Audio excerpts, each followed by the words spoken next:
बस जल है तो कल है, इसलिए आइए जहाँ जहाँ जल के स्रोत हैं उसको स्वच्छ किया जाए, उसको सुंदर बनाया जाए।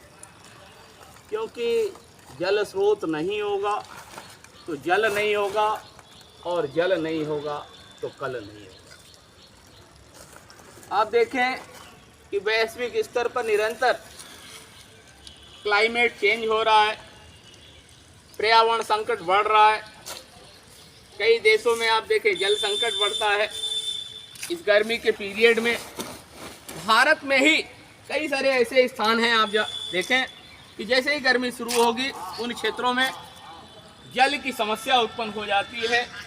जो बरसाती नदियां हैं वो सूख जाती हैं गर्मियों में, और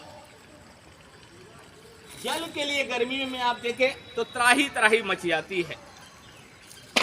इन परिस्थितियों में हम लोगों ने अगर अपने क्षेत्र के जल स्रोतों को, तालाब, कुंड, पोखरा, कुआं आदि को संरक्षित नहीं किया तो शायद जैसे अन्य क्षेत्रों में गर्मियों में जल की समस्या उत्पन्न होती है, उसी तरह शायद हमारे क्षेत्र में भी उत्पन्न हो सकता है। और इसलिए हम सभी को मिलकर ऐसे संकट से छुटकारा हेतु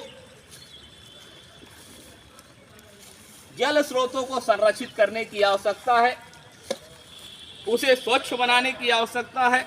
क्योंकि ये हमारे जल के स्रोत संरक्षित होंगे तो इसमें बरसाती जल भी संरक्षित होगा, और हमारा जो भूगर्भ का जल है, जो निरंतर उसका जल का लेवल गिरता जा रहा है, वह भी मेंटेन रहेगा, और भविष्य में न हमारे क्षेत्र में न हमारे देश में कहीं पर भी जल संकट नहीं आएगी। और यह प्रयास हम सभी को मिलकर करने की आवश्यकता है। हम लोग केवल सरकार की तरफ देखते हैं कि सरकार ही सब कुछ करेगी। क्या सरकार इस तालाब में आकर पूजा के अवशिष्ट फेंक रही है? क्या सरकार यहाँ आकर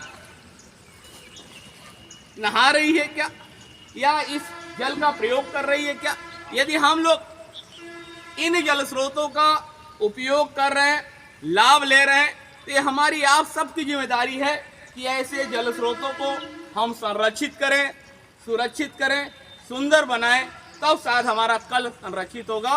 और इसीलिए मैं आह्वान करता हूं कि आप अपने क्षेत्र में ऐसे जल स्रोतों को संरक्षित करें।